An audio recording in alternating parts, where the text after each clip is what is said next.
안녕하세요. 국가유공자에 대한 정보를 알려드리는 유공자 이야기입니다. 오늘은 저번 영상에 이어서 서울시 25개 자치구 중 5곳의 보훈이웃 수당에 대해서 설명해 드려볼까 합니다. 일단 보훈이웃 수당은 제가 저번에 한번 말씀드렸던 것처럼 보훈급여금과 달리 각 지자체별로 그 조례에 따라서 지급하는 또 다른 금전적 지원이라고 생각하시면 되는데요. 보훈이웃수당 같은 경우는 최초 등록 후 매월 지급하는 보훈급여금과는 달리 관할 주민센터에 직접 신청을 하셔야 되고요. 이게 각 지자체별 조례에 따라서 보훈이웃수당의 지급 대상의 요건도 다 다르고 그리고 금액도 다르니까 제가 서울시 같은 경우는 저번 영상에서 25개 자치구 제가 전부 다 정리해 드렸거든요. 2025년 뭐 새로 인상된 금액까지 그런 거 참고해 주셨으면 좋겠고 아니면 본인께서 이제 거주하시는 관할 주민센터나 구청 복지정책과에 전화하셔서 문의하셔도 좋을 것 같습니다. 그러면 오늘은 종로구, 서대문구, 중구, 성동구, 동대문구 이 5개 구에 대한 보훈이웃 수당에 대해서 알아보도록 하겠습니다. 하나씩 살펴보기 앞서 이 자료는 제가 뉴스, 구청 홈페이지, 복지로 등 인터넷 검색했을 때의 자료와 사실 인터넷 정보가 잘 나오지 않아요. 그래서 조례를 다 찾아서 일일이 확인을 해봤고 조례에서도 조금 확인이 명확하게 되지 않는 부분 같은 경우는 각 구의 복지정책과 보훈수당 담당 주무관들과 통화해서 정리한 내용이니까 참고해 주셨으면 좋겠습니다. 우선 종로구 보훈이웃 수당에 대해서 먼저 알아보도록 하겠습니다. 종로구 같은 경우에는 우선 24년에 비해 25년은 2만원 올라서 매월 이제 7만원씩 수령하실 수 있고요. 지급 일자는 구마다 좀 다르겠지만 저의 경우에는 24일에 7만원 들어온 것을 확인했습니다. 종로구 같은 경우는 먼저 조례를 보면 적용 대상에 이렇게 나와 있거든요. 그래서 국가유공자 등 예우 및 지원에 관한 법률, 그리고 참전유공자 예우 및 단체 설립에 관한 법률, 고엽 후유증, 그리고 특수임무 유공자, 5.18 민주유공자 예우에 관한 법률, 이렇게 대상 요건이 조례에 명확하게 나와 있는데 여기 보시면 그럼 결국 보훈 대상자는 조례에 빠져 있더라고요. 그래서 제가 이거 종로구 담당자분께 전화를 해서 대상자 요건에 대해서 문의를 드렸더니 담당자 통화 결과 보훈부에서 국가보훈 등록증을 받은 사람들은 받을 수 있다. 즉 보훈부상 대상자분들도 받으실 수 있다고 하니까 참고하셨으면 좋겠고, 종로구도 한 1, 2년 전인가 원래 서울시 보훈수당과 중복수급 안 됐다고 했는데 조례 개정해서 현재는 중복수급 가능하다고 하니까 이 점 또한 참고해 주셨으면 좋겠습니다. 다음은 서대문구 보훈이웃 수당에 대해서 한번 알아보겠습니다. 서대문구는 사실 제가 저번 서울시 보훈이웃 수당 총정리 영상에도 말씀드렸지만 지금 좀 특별한 케이스입니다. 일단 지원 대상자 같은 경우에는 조례를 보시면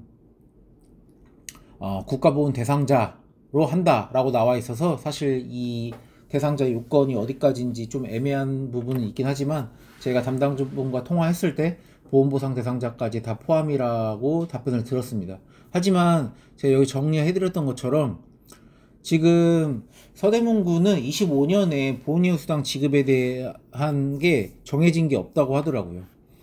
이게 예산 편성에 지금 문제가 생겨서 예산 통과 문제로 준예산 편성 상태인데 원래 작년 24년이죠. 5만원까지 지급했으나 현재 준예산 상태에서는 보훈이웃 수당이 전에 감액되어 가지고 불투명한 상태라고 이번 달에 제가 보훈 담당자랑 통화할 때 얘기를 들었거든요. 그래서 서대문구 같은 경우에는 금액이라든지 아니면 진짜 전부 개인적으로는 진짜 다 감액될까라는 의문이 있긴 하지만 좀 서대문구의 경우에는 추이를 지켜볼 필요가 있을 것 같습니다. 다음은 중구 보훈이웃 수당에 대해서 같이 알아보도록 하겠습니다. 중구 같은 경우에는 조례에 여기 또 이제 좀 명확하게 나와 있는데 국가유공자, 참전유공자, 고엽제 후유증, 특수임무유공자, 독립유공자, 5.18 민주유공자까지 이제 보훈이웃 수당의 대상자라고 명시를 해놨는데 중국 같은 경우는 결국 보훈보상 대상자는 본이유 수당의 대상자가 아니라고 하더라고요. 사실 지금 서울시 25개 자치구 중에서도 보훈보상 대상자가 미지급되는 곳이 이제 많지 않거든요. 이거 충분히 조례 개정해서 보훈보상 대상자분들까지 다 지급할 수 있는데, 보통 제가 담당자분들과 통화하면 다 결국 예산에 대한 이야기를 하더라고요. 이런 부분도 빨리 좀 조례를 개정해서 그래도 저희 국가 보훈 가족분들에게 빠르게 조금이나마 혜택이 돌아갔으면 좋겠습니다. 중구는 서울시 보훈수당과 중복 수급 가능하고요. 24년 7만원이었는데 25년에도 인상은 없이 7만원 그대로 받으실 수 있다고 합니다. 그리고 좀 특이한 거는 담당자분이랑 통화했을 때 중구 같은 경우에는 지급 기준을 속한 달에 전월부터 주민등록이 되어 있어야 한다. 결국 이 말은 어떻게 보면 1개월 이상 거주 요건이 필요하다라고 볼 수 있는데, 사실 보훈이유 수당의 경우 전입 전출 시점에 따라 지급 대상자가 포함한 달이 어느 자치구냐에 문제가 있긴 하거든요. 그래서 사실 최소 거주 기간 조건이 거의 없다고 보셔도 될 것 같습니다. 자, 마지막으로 성동구 보훈이유 수당에 대해서 알아보겠습니다. 성동구 보훈이유 수당도 되게 깔끔하거든요. 여기 예우 및 지원 대상 보시면 보훈보상 대상자 지원에 관한 법률에 적용을 받는 회원이라고 명시를 해놨어요. 그래서 당연히 성동구는 지원 대상자에 보훈보상 대상자분들도 포함이시고요.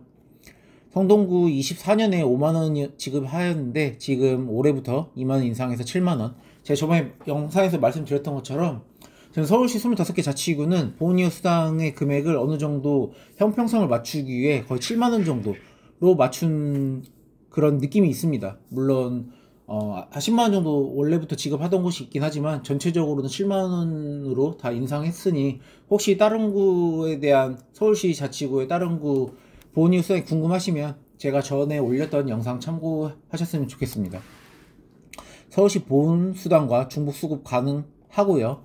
그리고 최소 거주기간 조건 같은 경우는 없다고 합니다. 동대문구 하나 더 있었네요. 동대문구 보훈이유 수당 같이 알아보도록 하겠습니다.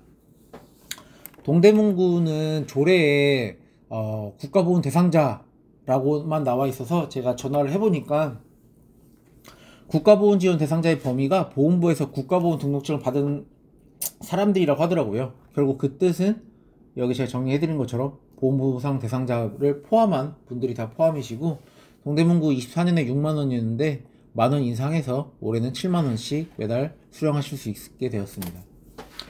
그리고 이게 서울시 보훈수당과 중복수급 가능 여부가 제가 인터넷으로 찾아봤을 때는 중복수급 안 된다고 했는데, 구청 담당자랑 통화했을 때 중복수급 가능하다고 했거든요. 아무래도 구청 담당자가 보훈수당에 대한 누구보다 잘 알고 있을 거니까 동대문구의 담당자잖아요. 그래서 중복수급 가능하다라고 생각하면 되실 것 같고, 동대문구도 거주기간에 대한 제한, 이런 기본 요건은 없습니다. 오늘은 제가 서울시 25개 자치구 중에 5곳의 보훈이유 수당에 대해서 또 알아봤고요. 다음 영상도 아직 정리해드리지 못한 나머지 서울시 자치구의 보훈이유 수당에 대해서 잘 정리해서 전달해드리도록 하겠습니다. 다들 새해 복 많이 받으시고요. 오늘 영상도 시청해주셔서 감사합니다.